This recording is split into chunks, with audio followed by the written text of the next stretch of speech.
Hello and नमस्कार दोस्तों। आज की डेट है 9 मार्च 2024 एंड आज बहुत ही इम्पॉर्टेंट कुछ इवेंट हुआ है। यानी कि हमने पहले भी डिस्कस किया था कि रशियन आर्मी में कुछ इंडियंस पाए गए हैं और वो इंडियंस वापस इंडिया आना चाहते थे। ठीक है, उनको कैसे रिक्रूट किया गया ये अनक्लियर था। तो सरकार ने एक चेतावनी को इशू किया है, यानी कि जो रशियन आर्मी में भर्ती हो रही है इंडियंस की, वो एक फेक नेटवर्क के थ्रू हो रही है।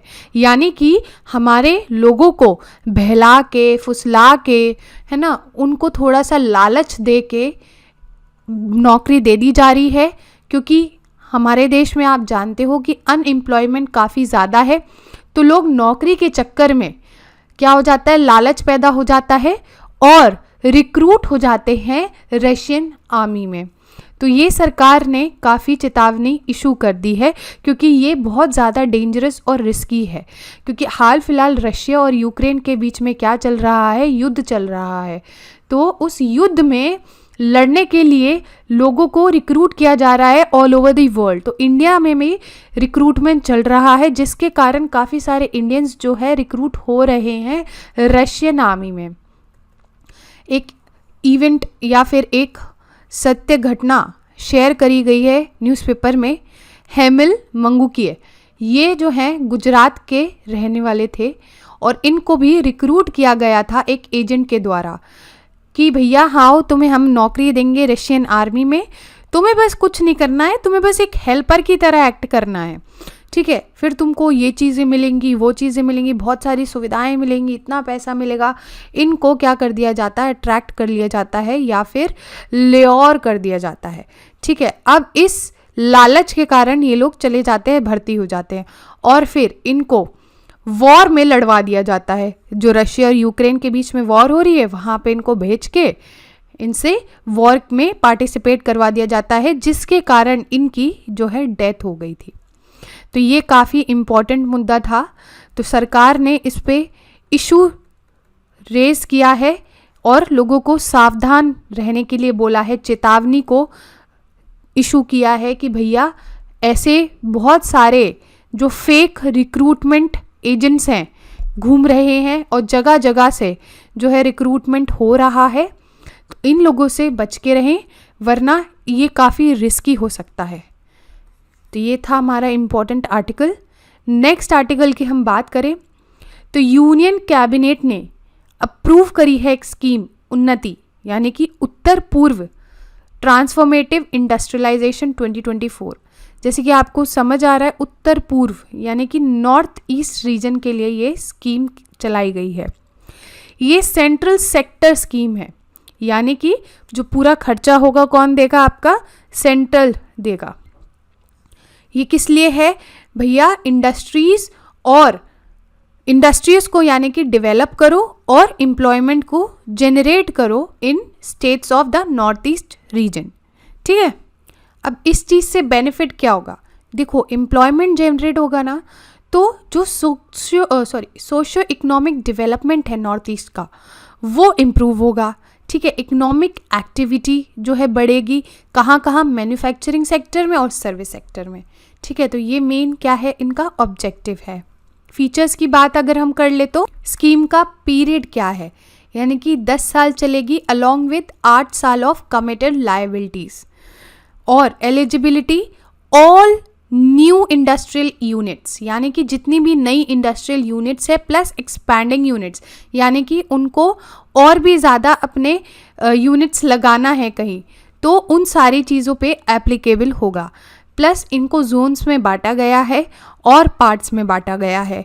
इम्प्लीमेंट कौन कर रहा है, department for promotion of industry and internal trade, ये आपका इम्प्लीमेंट कर रहा है। ठीक है, किसके कोऑपरेशन से, स्टेट्स के कोऑपरेशन से। और भी स्कीम्स हैं जो कि नॉर्थ ईस्ट रीजन में चल रही हैं इसके डेवलपमेंट के लिए। कौन कौन सी स्कीम है, सबसे पहली है पीएम डिवाइन स्कीम, यानी कि ये फंड करेगा इंफ्रास्ट्रक्चर को और सोशल डेवलपमेंट प्रोजेक्ट्स को, जहाँ जहाँ नॉर्थ ईस्ट रीजन में नीड होगी। ठीक है, नीति फोरम फॉर नॉर्थ ईस्ट, ये प्रमोट करेगा इंक्लूसिव और सस्टेनेबल इकोनॉमिक ग्रोथ को। North east special infrastructure development scheme, ये जैसे आपको दिख रहा है कि इंफ्रास्ट्रक्चर आ रहा है इसके नाम पे, तो ऑब्वियसली बात है कि नया इंफ्रास्ट्रक्चर पे इन्वेस्टमेंट आएगा, जैसे कि water supply, power connectivity, education, health. तो ये थी schemes related to north east India. Next article है हमारा ओरांस लैंड से संबंधित। ओरान जो कम्युनिटी है ना, ये राजस्थान की है, ठीक है, वेस्टर्न राजस्थान की। तो क्या हुआ, अब ये जो कम्युनिटी है ये अपने नेचुरल जो वेजिटेशन होता है ना, उनको पूजती है, यानी कि सेक्रेड ग्रूव्स का तो आपने कॉन्सेप्ट सुना ही होगा। जो नेचुरल आपका वेजिटेशन होता है, अगर उसमें थोड़े से ट्रीज़ हों या बहुत सारे ट्रीज़ हों तो उनको पूजा जाता है किसी कम्युनिटी के थ्रू, तो वही होते हैं ये आपके सेक्रेड ग्रूव्स। तो ये जो ओरांस है ना, ये कम्युनिटी जो है सेक्रेड ग्रूव्स को पूजती है। तो वहाँ पे सरकार ने बोला है कि अब जो भी सेक्रेड ग्रूव्स हैं वहाँ पे उनको डीम्ड फॉरेस्ट का स्टेटस दे दिया जाएगा। मतलब अभी तो प्रपोजल है, लेकिन ऐसा प्रपोजल है कि सेक्रेड ग्रूव्स को डीम्ड फॉरेस्ट का स्टेटस दे दिया जाएगा। अब देखो, ये जो सेक्रेड ग्रूव्स होते हैं ना, इनको भगवान की तरह तो पूजा ही जाता है, प्लस ये लोग जो अपना डेली मर्रे की ज़िंदगी है, जैसे कुछ स्टिक्स को इकट्ठा करना है ना, वहाँ के पेड़ पौधों को काट के खाना, दवाइयों की तरह इस्तेमाल करना, ये सारी चीज़ें ये करते हैं।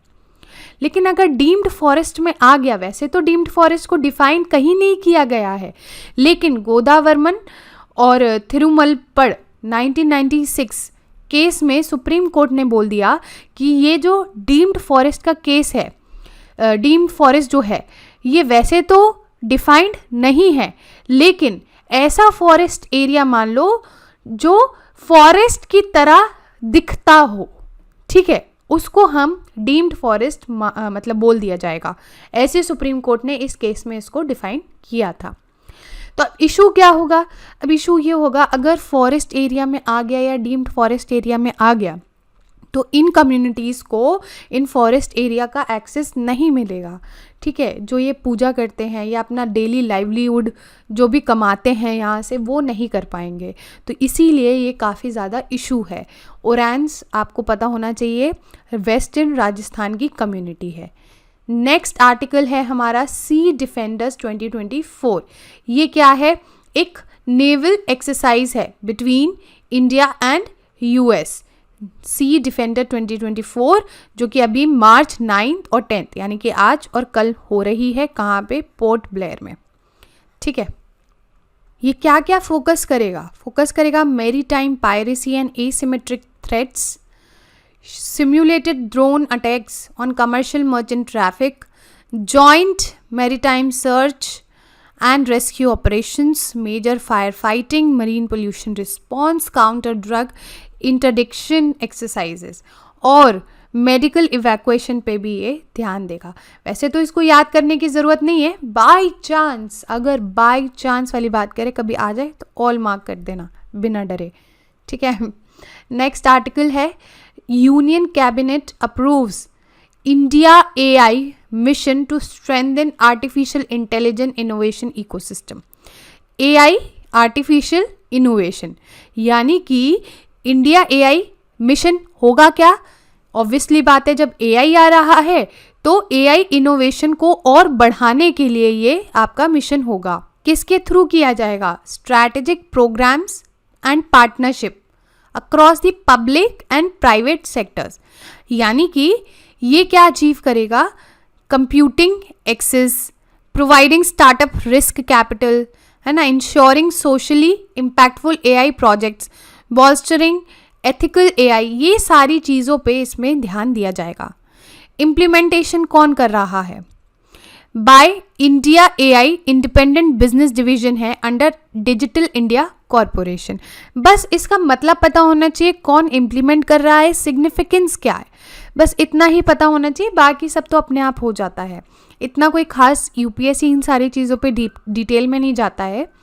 देखो सिग्निफिकेंस क्या है इस मिशन का, कि ये रिस्पॉन्सिबल और inclusive growth of India's AI ecosystem करेगा, ठीक है, और प्रोपेल यानी कि बूस्ट करेगा इनोवेशन को और डोमेस्टिक कैपेसिटीज़ को, ठीक है, जिससे टेक्नोलॉजी जो है हमारी इंडिया की मतलब सोवरेनिटी आए, यानी कि टेक सोवरेनिटी की जब हम बात करें, हमारी लोकल जो है टेक्नोलॉजी डेवलप हो, ठीक है। ये स्किल जनरेट करना चाहता है, एम्प्लॉयमेंट जनरेट करना चाहता है, ठीक है, ये सारी चीज़ें हैं इसका सिग्निफिकेंस। नेक्स्ट आर्टिकल है हमारा आर्टिफिशियल रीफ से संबंधित। जैसे कि आप जानते हो रीफ्स क्या होती हैं, कोरल रीफ सुना होगा, कलरफुल होती हैं, आपने देखा होगा या पढ़ा होगा, है ना। देखिए क्या होता है ना, पानी में एक कोरल पॉलिप्स नाम से एक स्ट्रक्चर क्रिएट करने लगते हैं, यानी कि ये जो पॉलिप्स होते हैं ना, ये एक के ऊपर एक ऐसे बिल्डअप करके एक स्केलेटन का स्ट्रक्चर बना लेते हैं जो कि रॉक की तरह लगता है, यहाँ देखो, ठीक है। फिर इस पे कुछ लिविंग एल्गीज आके रहने लगते हैं और यही जो एल्गीज होते हैं यही कोरल्स होते हैं, ठीक है। अब ये कलरफुल होने लगते हैं, बहुत सुंदर लगने लगते हैं, है ना, इसको ही बना लेते हैं ये कोरल रीफ्स। अब क्या हो रहा है आपको भी पता है, ग्लोबल वार्मिंग की वजह से जो कोरल रीफ्स हैं वो एंडेंजर मतलब ख़त्म हो रहे हैं, यानी कि जो कलरफुलनेस है इनकी ये जाके ये वाइट हो रहे हैं, और इसीलिए इनको बचाने के लिए हमने आर्टिफिशियल ये जो रॉक का स्ट्रक्चर टाइप का है ना, जो स्केलेटन यानी कि जो पॉलिप्स के थ्रू बना है, उसको हम क्रिएट कर रहे हैं। तो पहली बार महाराष्ट्र में, मुंबई में इसको इंस्टॉल किया जाएगा, यानी कि 210 आर्टिफिशियल रीफ्स को इंस्टॉल किया जाएगा अरेबियन सी में। ये सेकंड आर्टिफिशियल रीफ डिप्लॉयमेंट होगा इंडिया में, क्योंकि पहला कहाँ था, पुदुचेरी में। और ये आर्टिफिशियल रीफ मैंने बताया जो पॉलिप्स हैं ये तो नेचुरल होते हैं, लेकिन मैनमेड रॉक के स्ट्रक्चर को बनाया जाएगा जहाँ पे ये जो आपके कोरल्स होंगे वो आके स्टिक कर सकेंगे, और बहुत ज़्यादा यहाँ पे जो लाइफ होती है ना एनरिच होने, यानी फिश रहने लगती है और भी सारे लिविंग ऑर्गेनिजम्स यहाँ पे रहते हैं। तो इसको क्रिएट किया जा रहा है, याद रखना, पहला पुदुचेरी में हुआ है और दूसरा मुंबई में, यानी कि Maharashtra. Now next article is related to ISRO ने इंटरनेट सर्विस प्रोवाइड करी है, यानी कि एक बहुत बड़ा प्रोजेक्ट है। हाल फिलहाल इसको पायलट मोड पे ऑन किया गया है या पायलट मोड पे इसको लॉन्च किया गया है, जो कि प्रोवाइड करेगा बहुत ऐसे गांव एरिया यानी विलेजेस पे जहाँ पे इंटरनेट सर्विस अवेलेबल नहीं हो सकती। काफ़ी सारा ऐसा टेरेन होता है, जैसे मान लो पहाड़ हो गया या कहीं जहाँ पे केबल नहीं बिछ सकती, एंटीनाज नहीं लग सकते, तो ये जो इसरो प्रोवाइड करेगा ये सैटेलाइट के थ्रू प्रोवाइड करेगा। इसका नाम क्या होगा, वीसैट स्टेशंस, ठीक है। अभी पायलट मोड पे 80 ट्राइबल विलेज को चुना गया है। तो ये किसके साथ मिलके हो रहा है, ministry of tribal affairs plus ISRO ने साथ में मिलके डिप्लॉय किया है वीसैट स्टेशन को 80 रिमोट ट्राइबल विलेजेस में, ठीक है, जहाँ पे सैटेलाइट के थ्रू क्या प्रोवाइड किया जाएगा, इंटरनेट सर्विसेज, ठीक है। वैसे इसकी टेक्निकलिटी ज़्यादा समझने की ज़रूरत नहीं है, बस इतना समझ लो जैसे ये सैटेलाइट है, ठीक है, यहाँ पे ग्राउंड स्टेशन एक बना दिया गया है, और जितने भी फिर मोबाइल कनेक्ट होंगे ये 2 वे डायरेक्शन में कम्युनिकेट करेगा, यानी कि हम कुछ भेजेंगे और वहाँ से कुछ आएगा, यानी कि कॉल भी हो सकती है आपकी थ्रू इंटरनेट। तो ये सारी सर्विसेज प्रोवाइड करेगा टू रिमोट लोकेशंस। इम्पॉर्टेंट है ये काफ़ी रिमोट लोकेशंस के लिए, ठीक है। एडवांटेजेस आपको पता ही है कि फिजिकल नेटवर्क की ज़रूरत नहीं है, ठीक है, इंडिपेंडेंट ऑपरेशन होगा, इजी डिप्लॉयमेंट होगा, लेकिन डिसएडवांटेज काफ़ी है कि लेटेंसी जो है वो काफ़ी ज़्यादा है, यानी कि जो आपका सिग्नल है वो डिले होगा, इंटरनेट सर्विस जो होगी काफ़ी स्लो होगी, ठीक है। सिग्नल क्वालिटी भी चेंज हो सकती है depending upon the weather conditions and obstructions like buildings, trees, तो ये सारी चीज़ें भी इसको थोड़ा सा डिस्टॉर्ट कर सकती हैं। तो ये था हमारा आर्टिकल वीसैट से संबंधित, जो कि एक कोलैबोरेटिव प्रोजेक्ट है between ministry of tribal affairs plus ISRO का। आई होप आपको अच्छा लगा होगा आज का session. Thank you very much for the session.